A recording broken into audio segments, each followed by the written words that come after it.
na buhay. Amen. Hindi siya patay. Hindi siya nanatiling patay. Pagdating ng ikatlong araw, ang Diyos ay nabuhay at nanatiling buhay. Amen. Kaya habang umaawit ang ating mga awit, mga worshipers ng Panginoon, ramdam na ramdam ko sa aking puso na pumapasok sa akin kay buturan ng aking puso ang pagiging buhay ng ating Panginoon. Naramdaman niyo rin po ba yung spirito na yon? Merong isang bagay, isang word doon na talagang napa-emosyon o yung aking puso ay tinamaan. Ang sabi niya, ginawa mo ng lahat. Ano pa sunod doon? Kahit ako'y di tapat. Ako'y naiyak. Dahil sa sarili ko, hindi ako tapat. Pero ang Diyos na natiling tapat sa buhay ko. Kaya napaiyak ako. Alam mo, sabi ko nga, itong worship na to, talaga pag-binit-bit talaga ng prayer talaga. Nahuhugot nila yung spirit ng langit eh. Ang spirit ng Diyos. Bumubukas yung pinto ng langit para iparamdam ng Panginoon, oo anak, buhay ako.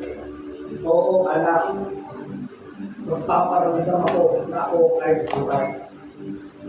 Bago po ako magsimula sa akin pong preaching, kapag po ako ay nakaramdam ng hindi maganda sa aking katawan, pwede po ba salugin ako ng musicians? Okay na po ba yun? No? Kapag meron po akong naramdaman sa aking katawan, ay sasaluhin muna ako pansamantala ng musicians hanggat hindi ako makarecover. Okay po ba yun? Okay. Praise God. So tuloy po tayo. Ngayong umaga, alam natin lahat, saan na tayo pumunta, Luzon, Visayas at Mindanao, at ang buong sanlibutan na kung saan ito ay pag-aalala na ginawa ng Panginoon at the cross. No? Kung naalala natin, nung Sunday, ito yung araw ng palaspas. Yung Sunday.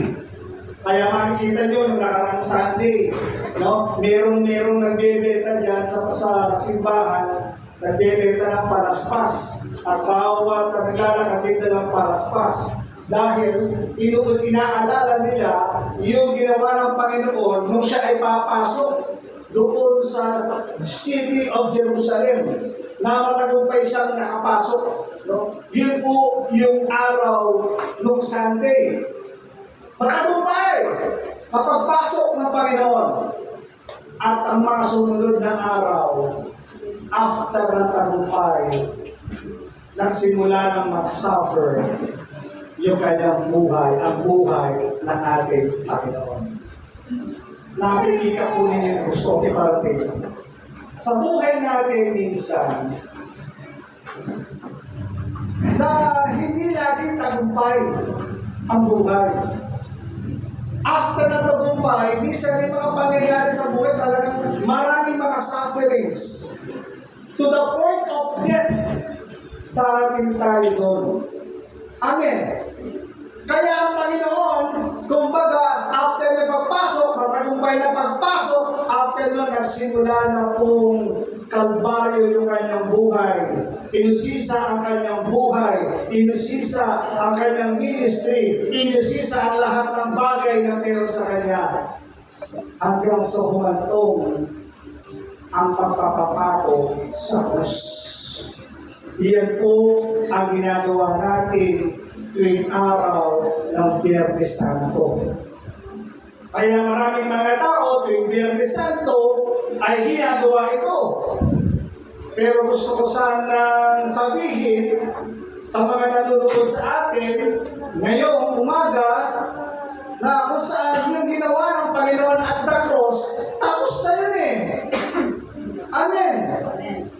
Hindi ba na kayo para pag pinapamukha natin sa Panginoon na hindi ba tapos mo itong ginawa mo?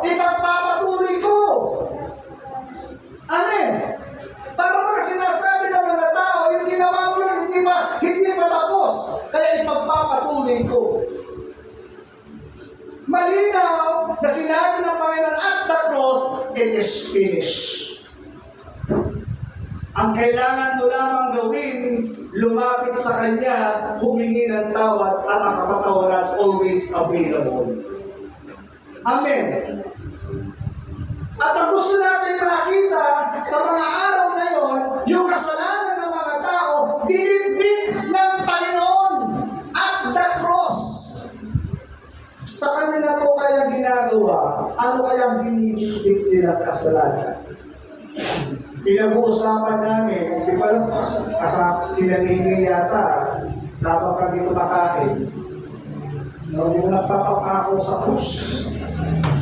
Dito sa may LW, sa Pampang, sa Kutub, merong bago po nila gawin yun, umiinom muna sila. Kasi pako mo yun eh.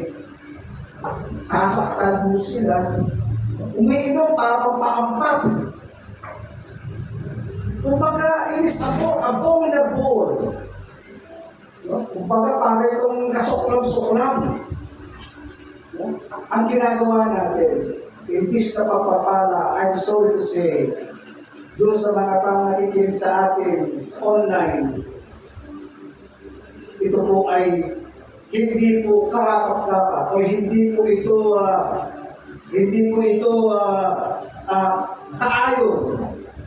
kaayon sa salita ng Panginoon. So, tuloy natin after nun, namatay ang Panginoon, nasabi nila Sabado, Sabat, patay ang Panginoon.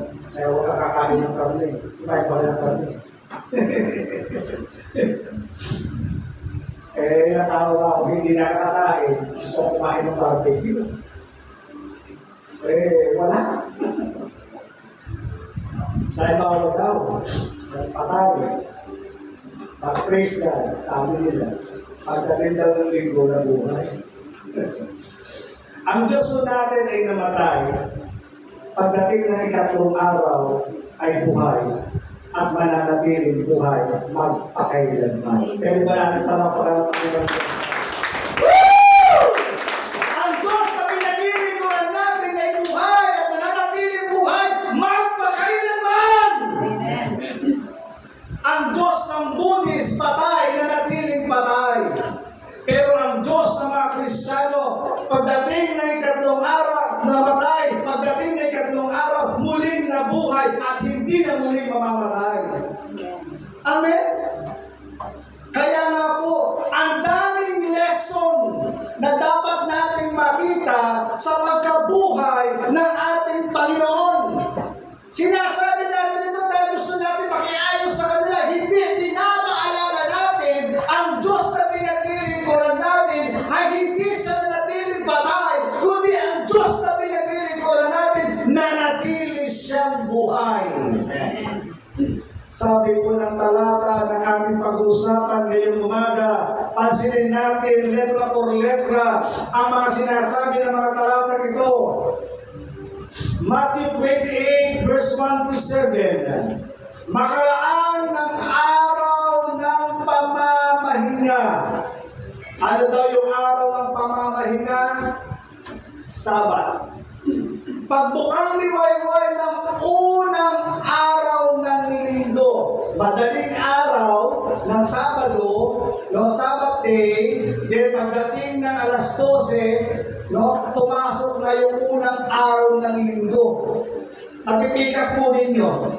Kaya kung bakit ginagawa natin ang ating araw ng pagsamba, hindi araw ng Sabado, dahil dito pinakita ng Panginoon ang linggo ito ay linggo para sa Diyos.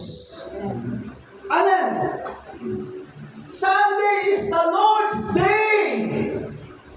Kaya pag araw ng linggo, this is the Lord's Day na dapat ibigay para sa Diyos.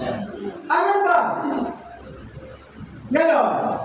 So, kung bakit tayo nagkagaling tuwing araw ng linggo? Because the Lord's Day. Sabihin nga, the Lord's Day. Araw to ng linggo. Dahil binasag ng Panginoon yung traditions. Siya ang may control yun eh. Kaya pag linggo, naggagather tayo dahil ito yung araw kung saan muling nabuhay ang Panginoon. Sabi sa verse 1, tuloy natin, pumunta si Maria Magdalena at isa pang Maria sa libingan ni Jesus upang tingnan. Bakit? Kasi narinig nila nananatawag dito, na kung saan alam nila na ang Panginoon ay patay. Ayaw nilang paniwalaan na yung kanyang sinabi na ikatlong araw, muli siyang mabubuhay. Wala. May mga narinig na siya mula sa ating Panginoon para magbilang mga tao. Ayaw pa rin nilang paniwalaan yung sitwasyon na yun. Tayo bilang mga tao, di ba pagpatay na ang hirap ng paniwalaan mabuhay pa tao? Hindi ba? Pag sinabing dead end na, wala na eh. Patay na eh. Nakitang namatay, nakitang napunta doon sa libingan, patay na eh. So normal, kapag gano'n, no, titingnan mo. Verse 2, sabi dito, biglang lumindol ng malakas, sapagkat bumaba mula sa langit ang isang anghel ng Panginoon. Iginulong nito ang batong nakatakip sa libingan at umupo sa ibabaw niyon. Pasinin nyo lang itong mga words na to bago tayo pumunta doon sa gusto kong makita. Sabi ka, biglang lumindol ng malakas. Habang dumarating sila, lumindol. Every time na meron pong mababasa kayo sa Bible, pagdating sa lindol, may significance po yun sa Bible. Yung mga lindol na nangyayari sa ating panahon, may significance po yun. Sa Old Testament, kapag binabasa natin yung salita ng Diyos, kapag nagsasalita ang Panginoon, dumadagundong ang kalangitan. Nakukuha niyo po. Lindol, dumadagundong ang kalangitan. Mga lindol na kung saan minsan mapapansin mo, bakit may lindol? May mga significance pala yun sa Bible. Sometimes, may meron sing mensahe ipinaparating ang Panginoon. Ang mga lindol is a wake-up call para sa ating lahat. May message sa Panginoon pag dumarating ang mga lindol. Katulad nito, may lindol na dumating. At pagdating ng lindol, anong kasunod? Bumaba mula sa langit ang anghel ng Panginoon. May mga anghel na messenger ng Lord to wake up all yung mga natutulog. Ihiramin ko sandali yung mga pastors na pastors, preachers na nagsasalita. Kapag dumating yung mga anghel para gisingin yung mga natutulog. Kaya kapag ikaw natutulog, baka bumaba yung hoy, pakilig ka!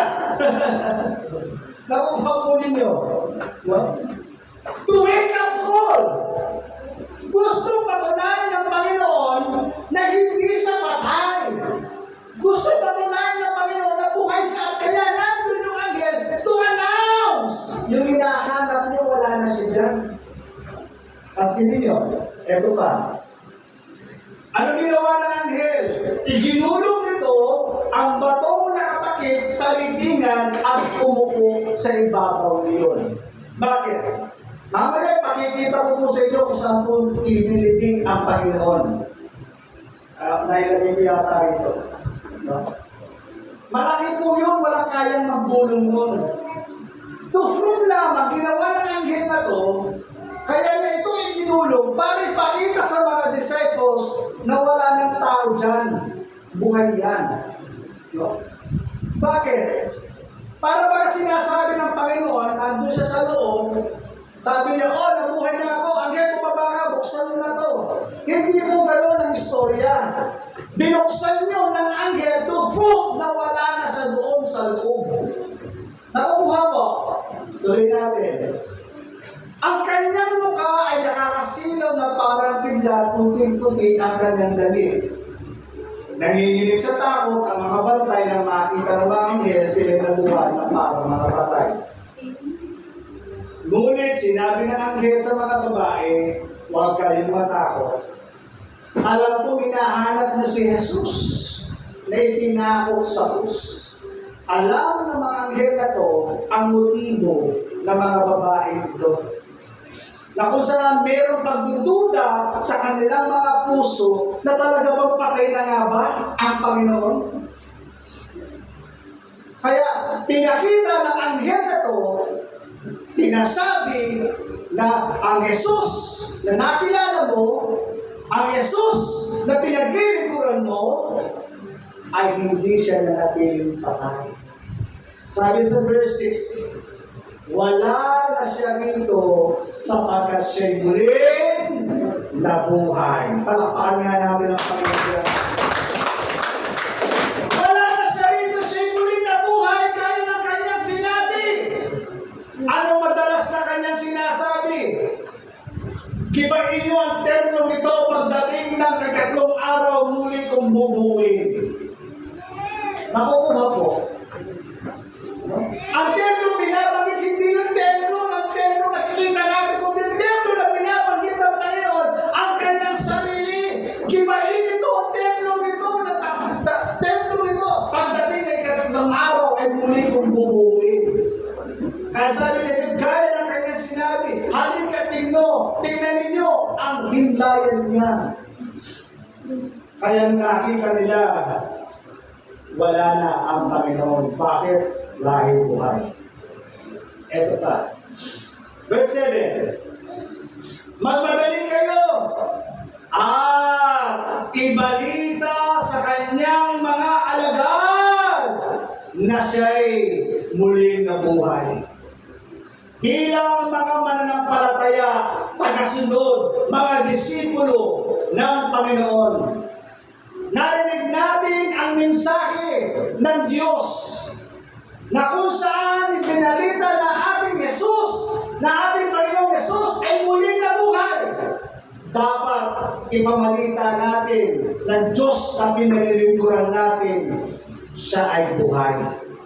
Andan ba kayo? Sabi niya, ibalita sa kanyang mga lagad na siya'y muling nabuhay. Sino kausap niya? Sina Maria. Mga disipulo. At sabi niya, magmadali kayo. Kaya nga, meron tayong mandato na binibigay ng Diyos sa atin na kung saan ipahayag sa mga tao ang ating Panginoong Yesus. Ang mabuting balita. Ang Panginoon ay buhay at hindi na natiling patay. Sabi niya, mauna na sa inyo sa Galilea, makikita niyo siya roon, iyan ang balitang hatid ko sa inyo. Sabi ng anghel.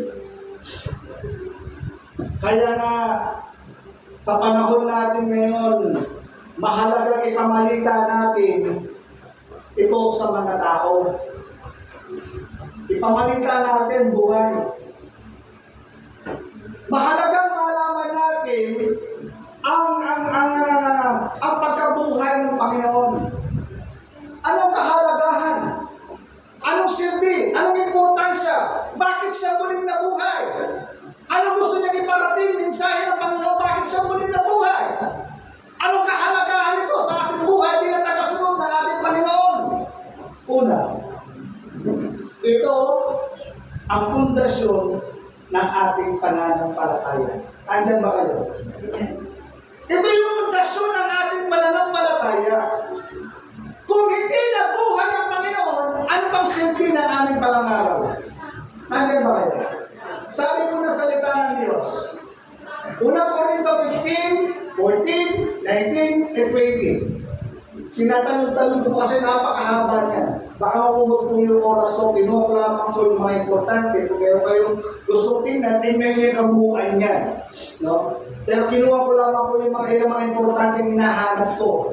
Pero patungkol po yan, patungkol po yan sa pagkabuhay at pagdududa ng mga tao patungkol kung siya ba ay patay o buhay. Pinapaliwanag po ito ni Apostol Pablo sa mga taga-Korinto. Sabi niya dito, at kung si Kristo, sabi niya gano'n, no? Kumbaga, ano kahalagahan ng ating kahalagahan na pagkabuhay ng muli ng Panginoon? No? ito ay pundasyon ng ating pananampalataya. Kaya pinapaliwanag ni Apostol Pablo, sabi sa verse 14, at kung si Kristo'y hindi muling binuhay, walang kabuluhan ang aming pangangaral. Nakuha nyo?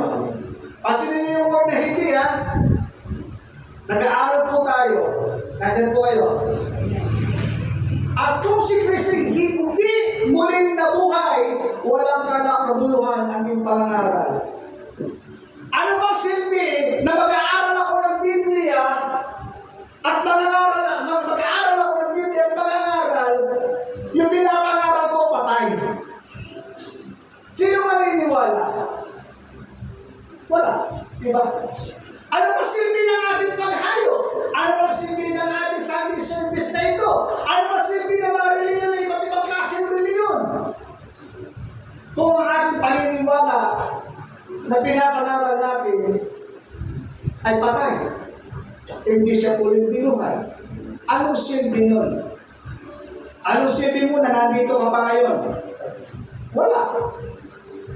Kasi nga hindi siya nabuhay eh. Pinapangaral natin ang Panginoong Jesucristo eh. Siya yung bida ng ating pinapangaral. At kung pinapangaral natin ito, kumbaga, sinasabi natin na lahat ng kanyang mabubuti, no? Pero lahat lang yun, dahil wala. Dahil hindi nagkakotoo. Dahil patay siya. Nakuha mo, sinabi niya mabubuhay siya, hindi naman siya nabuhay. Ano ba silbi niya? Nakuha ko? No. Dahil sabi niya, walang kabuluhan ang aming pangangaral at walang katuturan ang inyong pananampalataya. Bakit ba tayo mananampalataya kung patay na yung ating pinapangaral? Walang silbi yan. Walang silbi na nandito ka. Walang silbi paghawakan mo yung mga salita, paniwalaan mo kanya salita kung hindi naman siya muling nabuhay. Eto pa, verse 19. Kung ang pag-asa natin kay Kristo ay para lamang sa buhay na ito, pag-asa ba natin si Kristo sa buhay na ito? Ha? Pag-asa niyo ba? Sabi nila, kung ang pag-asa natin kay Kristo ay para lang sa buhay na ito, tayo na ang pinakakawawa sa lahat. Meron akong mentor. Kaya mahalagang nag-mentor po tayo. Mahalagang nagpapamentor tayo. Kasi para maintindihan natin ang buong konteksto ng ating pong pinag-uusapan. Huwag lang tayo basta dampot ng dampot at isasabihin ang mga bagay na yan. Dapat mahalaga na kung saan yung nag-mentor sa atin, tinuturo by the context kung anong gusto niyang iparating sa kanyang mga tagapakinig. Binigay niya sa akin itong word na ito. Sabi niya, explain mo sa akin yan. Sabi niya, kung ang pag-asa natin kay Kristo ay para lamang sa buhay na to, tayo na pinakakawawa sa lahat. Tanong niya sa akin, nananampalataya ka ba kay Kristo? Oo. So, ibig sabihin, ikaw na pinakakawawa sa lahat. At dahil kung paliwanag, ang dami, wala na nga kabuluhan yun, kawawa ka nga eh. Ba't mo ba pananampalataya ng isang bagay na magiging kawawa ka? Nahihirapan ako. Sumagot. Pero salamat. Wisdom from above. Hindi lang pala siya natatapos dun sa talata na yun. Kaya nabuhay yung ating pananampalataya kung bakit tayo nag-gathering ng araw ng linggo dahil yung Kristo pinaniniwalaan natin ay hindi na natiling patay kundi siya'y buhay. Amen. Sapagkat sabi sa verse 20, ngunit sa katunayan, si Kristo ay muling binuhay. Kaya tayo nagagagal ngayon dahil yung Diyos na pinaglilingkuran natin ay buhay. Ito yung patunay kung bakit tayo nananampalataya yung ating pundasyon. Pinangahawakan na ating Panginoon ay hindi sa tao, kundi siya ay Diyos. Amen? Kaya sabi ko, ito'y ang mga patay. Bagamat ang konteksto nito ay yung patay na binabanggit ng physically dead at bubuhay na spiritually dead. Ibig sabihin, pag namatay ka, muli ka bubuhay. Ito yung konteksto. Pero gusto ko pong mapansin natin, anumang patay na kapag ikay nananampalataya sa ating Panginoon, anumang patay, kayang buhayin ng Diyos. Amen. Dahil meron na tayong pag-asa eh. Nakuha mo? Kung tatanggalin natin yung pag-asa na yun, ano pang silbi ng buhay? Lose hope na, dead end na. Pero salamat, meron tayong pinanampalatayan, meron tayong narinig, meron tayong pinangahawakan na ating Panginoong Jesus na pinaglilikuran natin ay buhay. Nagkaroon tayo ng pag-asa. Yung patay na relasyon, kayang buhayin ng Diyos. Amen. Nakuha mo? Bakit? Kasi hindi nabuhay eh. Siya yung pinabuhugutan natin pag-asa. Pansinin po ninyo, bawat tao na yung sirang relasyon sa pamilya o ang kanino man, kapag po ay siya nagbalik loob sa Diyos, nabubuo ulit yung sirang relasyon. Woo! Nakuha na? Yung pinatay na relasyon, nabubuhay ulit. Yung hindi masiglang buhay, kapag nagkaroon ng pananampalataya sa Panginoon, nagkakaroon ng buhay. Hallelujah. Meron bang yung patay na pangarap? Kayang buhayin ng Diyos yun. Nakuha po ninyo? Kaya yung mga pangarap na nilalagay ng Diyos para pag namatay na, nakalimutan na, tandaan mo, kailanman yung plano ng Diyos sa atin, mangyayari yun. As long na ipinasabit natin sa Diyos yung mga pangarap natin sa buhay. Iba nga lang yung pamamaraan niya sa pamamaraan mo, pero doon ka pa rin dadalhin. Yung patay na pangarap mo, bubuhay ulit yun ng Panginoon. Yung patay na negosyo, kaya buhayin niya ng Panginoon. Isubmit mo lang sa Diyos. Nakuha ko. Kaya dito, pinapakita na mayroong pag-asa. Dahil ang Panginoon ang ating pag-asa na kung saan muling nabuhay. Siya ang pinaghuhugutan natin ng inspirasyon, pinaghuhugutan ng lakas. Na anumang patay ay kayang buhayin ng Panginoon. Nakita natin mga kwento ng Biblia. Sino ba? Si Lazarus. Mayroon bang imposible sa Diyos? Wala. Wala. Patay. Pero dahil sa salita ng Panginoon, nabuhay. Nabuhay po. Naiyak ako noong Sunday, bumisita kami ng asawa ko doon sa kapatid ko sa Pora. Naiyak ako. Dahil, di ko alam kung ano yung salitang braking binabanggit niya. Braking daw 3 times braking. Para totally mawala na yung bukol sa matris yata yun. Lumid na, kaya totally talaga mawala.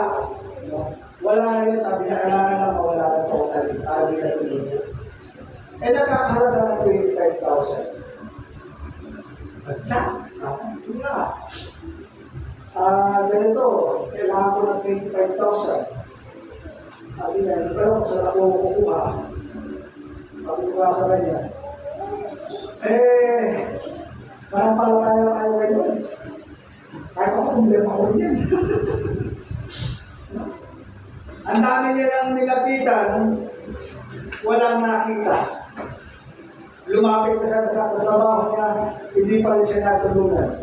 25,000, 3 times na yung ano niya, tawag na skating. 25,000. Naiyak ako. naiyak din siya. Sabi ko, gagamitin ko yung testimony mo. Yung walang pag-asa, kaya buhay ng Diyos at pag-asa. Alam nyo, yung boss niya sa Saudi before, matagal nang walang connection. At nagkaroon pa sila ng problema bago siya umalis doon. Nagka-problema sila. Kaya siya umalis doon. Lulipat ng ibang amo. Kaya lang, dahil matagal siya roon, biglang tumawag yung amo. Hera, how are you? Are you okay? How's your health? Ganyan. Oh, kapag-isuri ako. Sabi niya, tingnan ito mga kapatid ko. Oh, don't worry. Ganun. Sabi niya ganun. Alam niyo, magkano binigay? 25,000. Malapahan nga natin ang Panginoon. Nailan ako sa Diyos! Tunay buhay ang Diyos! Naririnig ang panalangin natin! Amen. Kapag ang patay, kahit bulungan mo ng bulungan niya, hindi na maririnig ang iyong mga sinasabi. Pero dahil buhay siya, yung sinasabi mo, naririnig niya! Kaya nga gumawa ang paraan ng Diyos. Yung matagal nang walang connection, ginamit ng Diyos para ibigay yung kanyang pangangailangan. Yung bata na kanyang alaga na napakaliit ngayon, nagdadalaga na, nalaman yung sitwasyon ng aking kapatid. Doon sa kanyang school, humingi siya ng donation, ng tulong, pinadala sa aking kapatid. Alam niyo, sabi ko nga, kapag nagpala ang Diyos sobra-sobra. Hindi naman eksaktong amount ang ibibigay niya sa'yo, sobra-sobra. Sabi ko nga sa kapatid ko, patuloy lamang yan na ang Panginoon, dinudugtungan pa ng Diyos ang iyong buhay. Dumaan ka lamang sa proseso, sapagkat meron siyang nais iparating sa'yo. Amen. Kaya sabi ko sa kapatid ko, ayusin mo na buhay mo. Total, okay na yung mga anak mo, yung sa'yo na lang, ayusin mo. Ngayon, umaakit sila doon sa Pora. Nakakatuwa pa, ako saan, sinama yung kanyang asawa, yung kanyang mga biyenan, sabi nila, well, alam mo, kuya, sabi niya, iglesia. Sabi niya, pagpasok ng daw niya, pagtapak sa loob ng church, kinalibutan, mula ang loob ng talampakan, sabi niya, anong meron dito? Sabi niya, gano'n, ba't iba yung pakiramdam? Sabi ko nga, Lord, yung church namin, maramdaman yung parang hapak nila sa buka, anong meron sa church na ito para ibang pakiramdam? Gusto niyo maramdaman yun? Amen. Alam niyo, yung medyo ito madalas malagit ng ginagawa nito. Fill this place with grace. Fill this place with a holy place. Kapag laging nananatili yung lugar ng malinis at inaalis sa Panginoon na nananatili yung kanyang presensya. Kapag na-define yung place na Holy Spirit umaalis, hindi ko siya maramdaman. Yung mentor namin, ayan, yung mga anak ko, pamangkin ko, asawa ko, talagang makita mo yung pastor namin before, nandun siya, always nakaroon. Nag-pray. Merong sarili, meron yung room. Merong room. Pinapanatili niya yun. Kapag may nag-i-smoke doon, sabi niya, Bert, sabi niyo yung tao. Talagang sinasanctify din yung place. Tapos doon, kapag nag-pray ka, hindi bababa ng isang oras. Kailangan, ano ka? Talaga yung place, pagpasok mo pa lang, kali mo lang umuwi. Kaya ako napapagalitan ako sa tatay ko, yung asawa ko, hindi na rin umuwi. Kasi nga yung place niya, talagang iba. Tapos na yung service, tumaabot pa lang alangan ng oras. Kasi ang sarap manatili. Bakit? Kasi nakamdam nila yung love, yung presence nila. I pray in Jesus' name, maramdaman ko ng bawat isa sa akin. Yung presence nila manatili. Napipil mo ng sarap ng magkakapatid. Amen? So, ano gusto ko iparating? Na kung saan anumang patay, muli bubuhay ng Panginoon as long as ikaw ay nanampalataya sa Kanya. Amen? Dahil sa pundasyon ng ating pananampalataya kung bakit mabuhay ang Panginoon. Kaya kapatid in faith, meron ka mga problema ngayon na parang pagsaka, ilapit niya kay Lord.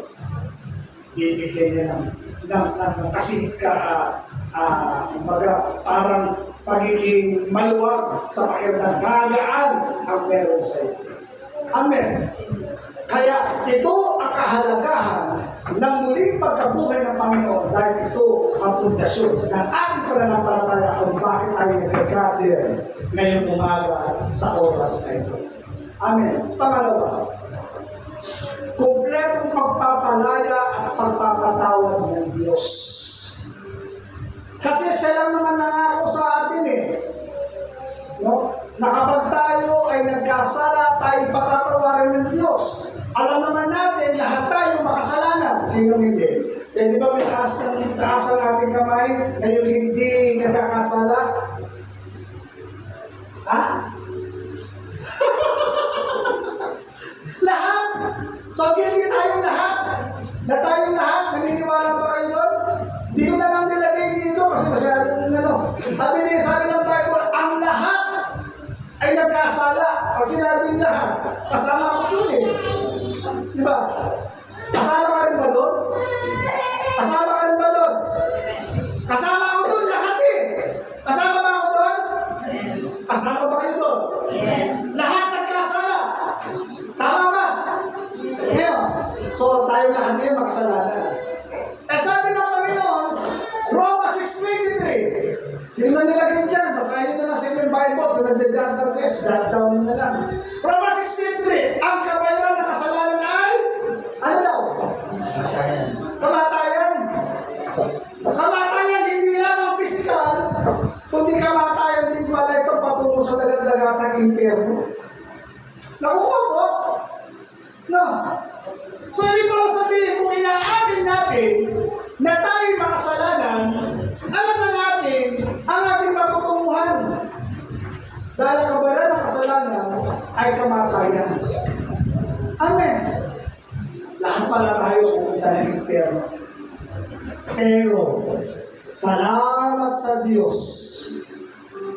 Siya ay nangako sa ating lahat na kapag tayo ay humingi ng tawad sa Diyos, mayroong pagpapawalang sala, pagpapatawad, pagpapalaya sa ating pong mga kasalanan.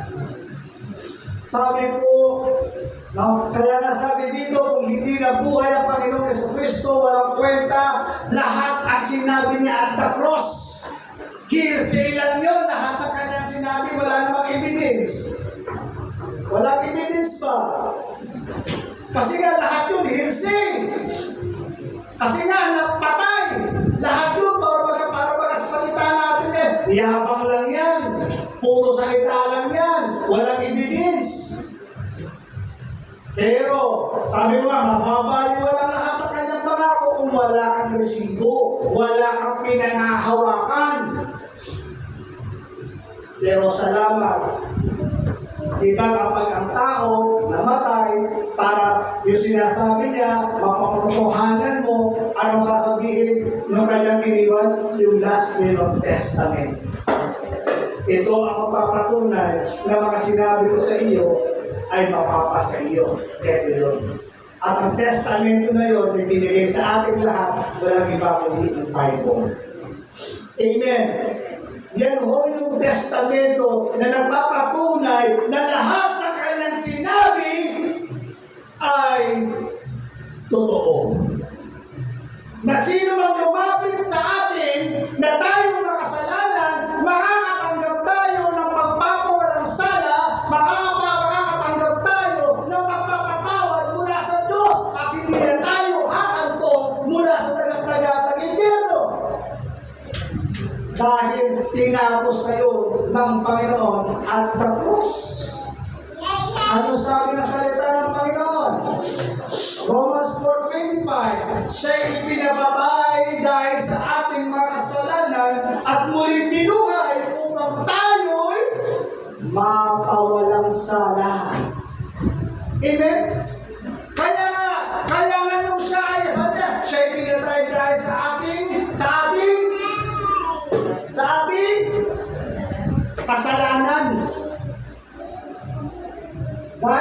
ating kasalanan.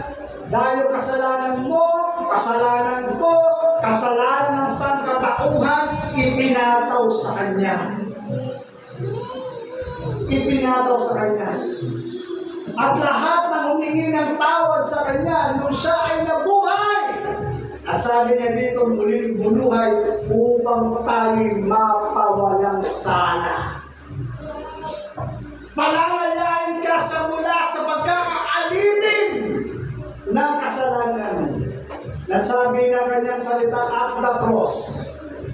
Binanggit niya sa huling palabra di honor na kanyang binanggit, the 7 last word sa kanyang salita, it is finished. Na ibig sabihin sa Grego ay tetelestai. Sa salitang Grego, dahil ang ginagamit nilang salita ng panahon na yun ay Grego, Greek. Hindi English, kundi Greek.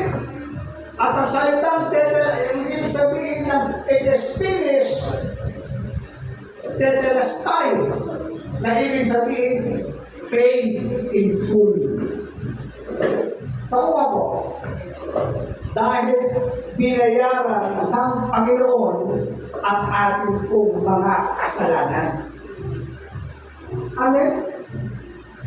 Binayaran niya yun, na tayo dapat ang magbata, na dapat tayong maparusahan. Siya ang umako nun. Imbis na siya ay parusahan mo, ako na lang ang paparusahan. Ganyan kabuti ang Panginoon. Ginawa mo ng lahat. Ano masunod? Kahit hindi ako tapat. Okay. Hallelujah. Yung buhay natin dahil sa Kanya. Kaya nagkaroon tayo ng kapatawaran. Amen ba yun? Nanonood kami na kami mag-asawa kahapon, pero kaming podcast na pinapanood, sensitive issue. Lahat po ng mga LGBT na na-born again, pinagsama-sama. Tapos, naglabas na kanilang mga personal experience kung ano sila before at paano nila na-encounter ang Panginoon at kung ano mga nangyayari sa kanila. Sensitive issue nun eh. Mahal natin, mga kapatid natin sa grupo na yan, walang nagko-condemn sa kanila. Kaya natin ito pinabira kasi sensitive eh. Kasi yung kung maalala ninyo, yung napanood niyo ba yung kay Aragon? Napanood niyo ba yung Aragon? Yung asawa ni Isaac ng 6 pound. Kung bakit hindi pinasama doon? Dahil born na rin na sila, nagpapastor na si Aragon. Dahil si Isaac, meron siyang anak na gano'n. So nagsalita siya, pinatikos ng pinatikos. Bugbog sa rayo. Si Aragon, kasi nga napaka-sensitive na issue. Ang tanong na asawa ko dito, bakit meron ganyan? Bakit nakapasok yan? Yun ang tanong niya sa akin. Sabi ko, dahil sa kasalanan. Narinig ka? Dahil sa kasalanan, nakapasok po iyan. Na-twist yung kanyang kaisipan. Naalala niyo the book of Genesis? Anong tinira ng Diablo? Anong tinira ng Diablo? Tinwist niya yung salita ng Diyos. Sabi ng Panginoon, huwag mong kainin ang bunga ng masama at ng mabuti. Kapag kinain mo yan, tiyak, mamamatay ka. Yun yung word. Kapag kinain mo ang bunga ng masama at ng mabuti, tiyak, mamamatay ka. Nilagay yun, pinalimulaan, nila Eva at Adan. Ito si Satan. Anong sinabi? Tinwist na yung word. Totoo ba? Kapag kinain mo ang bunga ng masama at ng mabuti, mamamatay ka? Nakuha nyo? Anong tira? Tinwist, di ba? Ang sagot niya Ang sagot niya, hindi hawakan. Nihipuin. Hindi namin nihipuin yun. Dahil mamamatay kami. Anong ulit sagot ni Satan na anong ahas? Sabi niya, hindi kayo mamamatay. Hindi kayo mamamatay. Sabi niya gano'n. Nabasa niyo? Ang sabi ng Diyos, mamamatay ka. Pero siya, hindi kayo mamamatay. Napasin niyo? Paano tayo? Pakuha niyo? Twisted ang isip. Kaya, sabihin niyo sa kanila, bakit ba akong dinig ka? Nagkamali ba ang Diyos? Ayon sa kanila po. Nagkamali ba ang Diyos? Na nandito ako sa katawang lalaki, and yet, ang loob ko babae. No. Ano problema? Dahil po doon sa deceiving spirit na nakapasok sa kanila. Ano po ako? Dahil po sa kasalanan, dahil inalaw nila na imanupulin sila ng ganong klaseng kaisipan. Sabi ng babae, abay, hindi pala kami mamamatay. Sabi pala, dito mamamatay kami. Sabi pala, hindi kami mamamatay. Kapag pala kinain namin yan, magiging Diyos kami. Wala sinabi sa amin ganyan ito sinabi, hindi kami mamamatay. Magiging Diyos pa kami. Nabasa niyo yun? Nakuha niyo? No? Twisted. Mind. Baka po, kapag nagsimula yun doon sa sin. Salamat, nung tinanggap natin ang Panginoon, humingi ng tawad, hallelujah, nakaranas tayo ng pagpapatawad at pagpapalaya ng Diyos. Bakuha po. Diba? Nakalaya, oh my God! The truth will set you free. Dahil yung truth, walang iba kundi ang Panginoon. I am the way, the truth. Diba? Siya yung truth Nung nalaman yung truth, hindi pala ako ganito. Nilikha pala ako ng Panginoon kasamaan. Nakuha po? No? Kaya, yun po yung gusto natin makita na kailangan mabasa doon. At dahil sa pagkamatay ng Panginoon at muli ng pagkabuhay, hallelujah, nakaranas ang tao ng pagpapatawad at pagpapalaya mula sa kasalanan, mula sa autor ng Diablo. Amen. Kaya po, hindi ko na mabanggit siguro yung mga verses nito para hindi ako masyadong mga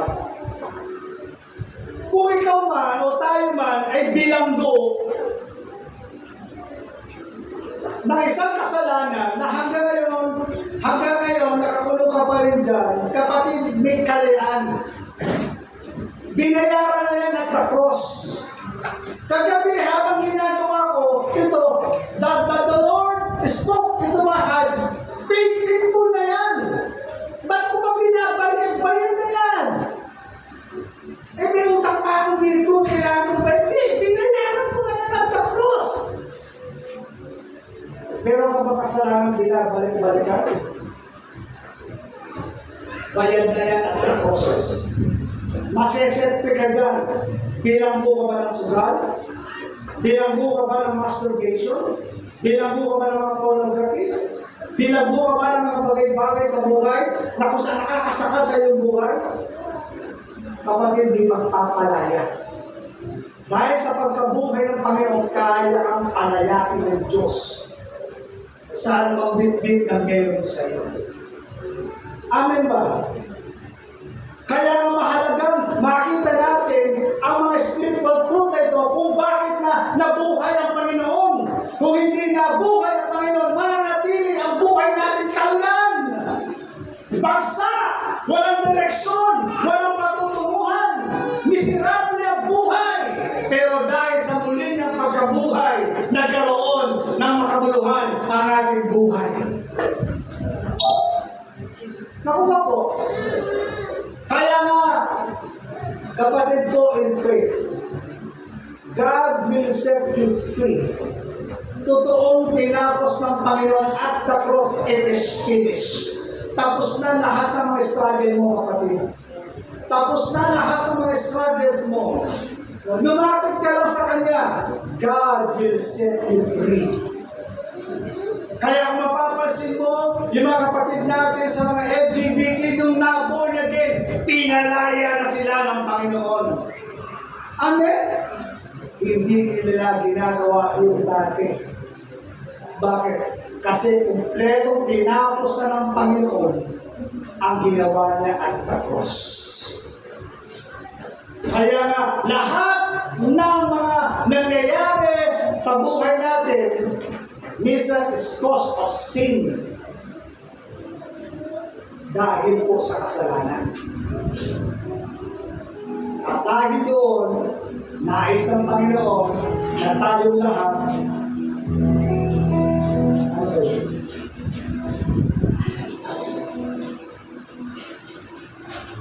hindi pumasok sa iba. Dahil doon, nais ng Panginoon na tayong lahat ay maniwala na mayroong pagpapalaya mula sa ating Panginoon dahil tinapos ng Diyos ang lahat ng klase ng paghihirap na mayroong po tayo. Pwede mo mapatayin yun? Pwede mo mapatayin yun? Sino man yun? Ako pinagal na kasasakol. So gusto ko mong malaman natin lahat, kapatid ko in faith, mayroong pagpapalaya. Mayroon pong pagpapatawad sa ating Panginoon dahil nabuhay mo. Tatapusin ko na po. Pangatlo, kahalagahan ng pagkabuhay ng Panginoon ang ating kinabukasan o future secured na. Ibig sabihin, anuman ang mangyari sa atin dito sa lupa, alam natin kung saan tayo marutungo. Nandiyan ba kayo? No? Kaya hindi natin katatakutan na anumang nangyayari sa mundong ito, hindi natin katatakutan. Bakit? Kasi nga, nangako ang Diyos, pagkatapos ng buhay na ito, meron tayong patutunguhan. Isasama tayo ng Diyos kung saan man siya naroon. Sabi po ng Biblia, John 14 verse 1 to 3, sabi niya, huwag mabagabag ang inyong kalooban. Sumampalataya kayo sa Diyos. Sumampalataya din kayo sa akin. Sa bahay ng aking Ama ay maraming silid. Kung hindi ito totoo, sasabihin ko ba sa inyo, pumunta ako roon upang ipaghanda ko kayo ng inyong matitirhan. Sabi niya, pupunta ako roon upang ipaghanda ko kayo ng matitirhan. Verse 3, pasilip po ninyo, at kapag naipaghanda ko kayo ng matitirhan, ako'y babalik at isasama kayo upang kayo'y makapiling ko kung saan ako naroon. Ibig ko sabihin, after ng buhay nito, babalik ang Panginoon.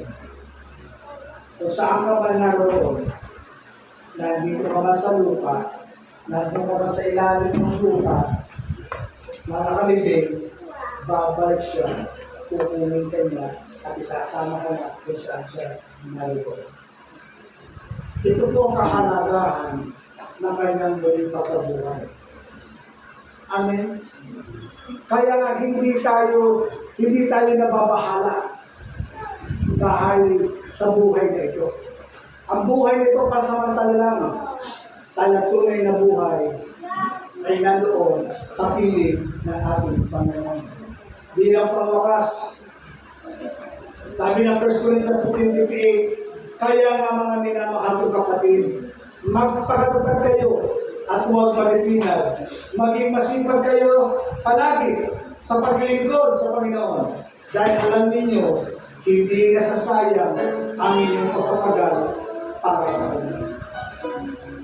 Yung ginagawa mo ng ministry, yung paghayo natin, yung paggawa rito, yung pagpapractice, no? yung mga bagay na ginagawa mo para sa iyong kapwa na mabuti, na maganda, yung ginagawa mo para sa pamilya mo na maganda, lahat ng yan ay hindi nasasayang. Lahat ng yan ay nakikita at nakatala sa Diyos. Pagdating natin doon, sa kanyang harapan, lahat ng yan may naghihintay na para sa atin. That's why, ang Panginoon ay muling nabuhay para kanyang pangako ay nangyari. Amin ba? Kaya po ngayong umaga, pwede ba natin pasalamatan ng Diyos dahil sa mga pangako na binigay ng Panginoon? Sister Alice.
Be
nililinis mo.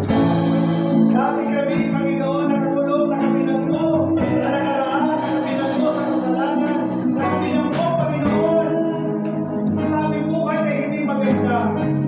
Salamat. Dahil sa iyong pagkabuhay, nakakita kami ng liwanag, nakakita kami, Panginoon, ng pag-asa. Nakalala kami, Panginoon, sa mga bangungot na nakaraan ng aming buhay. Binigyan mo kami ng bagong direksyon. Binigyan mo kami ng bagong buhay. Salamat, Panginoon. Pagkabat sa kabila na ng mga pagkukulang, pagkabat hindi kami karapat-tama. Lord, salamat sa dakilang pag-ibig. Salamat, Panginoon. Salamat. Dahil sa iyong pagkabuhay, nagkaroon kami ng pag-asa. Nagkaroon ng pagtutuwid ng buhay. Magkaroon ng bagong direksyon patungo sa buhay ng malagyan. Lord, salamat sa kapurihan mo. Salamat sa pagkakap mo sa amin. Sa kabila pa ng aming kalagayan. Salamat, Panginoon. Lord God, ngayon po umaga. Sino man po, Panginoon, na naghahangad ng kalayaan ngayong umaga, patuloy din pong iparanas sa bawat isa ang pagpapalaya. Yes. This is the day, Lord God, ang araw ng pagpapalaya, ang araw ng pagpapatawad, araw ng pagpapagaling. Lord Jesus, kaya mo maranasan ng bawat taong narito, Panginoon, ang iyong kapangyarihan. Salamat po. In the name of our Lord, in the name of Jesus, I rebuke all the voices of the devil. In the name of Jesus, Lord, lahat ng mga spirit, lahat ng mga nakalagay sa ating isipan, Panginoon, mga negative thoughts, negative feeling, Lord, in Jesus' name, I rebuke the voices of the devil. Everyone negative feeling, everyone sakit na ramdaman, inuupusan at umalis sa aming katawan, sa mga ng Jesus, at pinagpinibigyan ng karapatan ng Diyos sa talas, sa mga ng aming buhay. Pinagawa ng Panginoon na kami magagaling ng Panginoon sa mga na kanyang sinabi mula sa kanyang mga salita, sa kanyang mga latay, kami pinagaling. In the name of Jesus, let it right now, receive right now, the healing, the deliverance, in Jesus' name, in Jesus' name.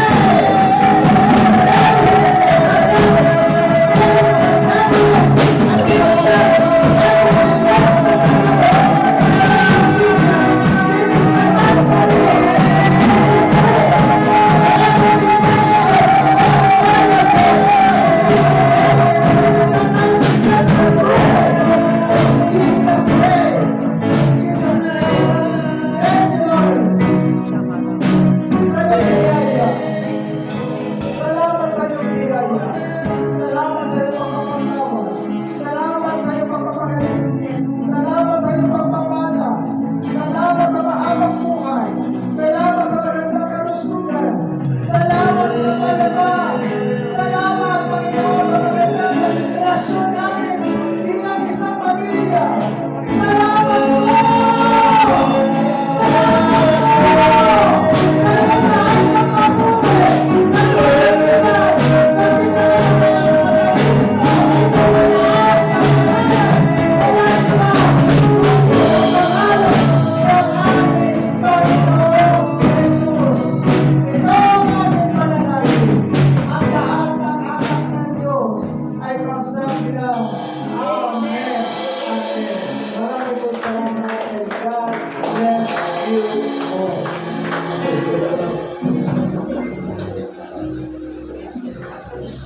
Praise the Lord.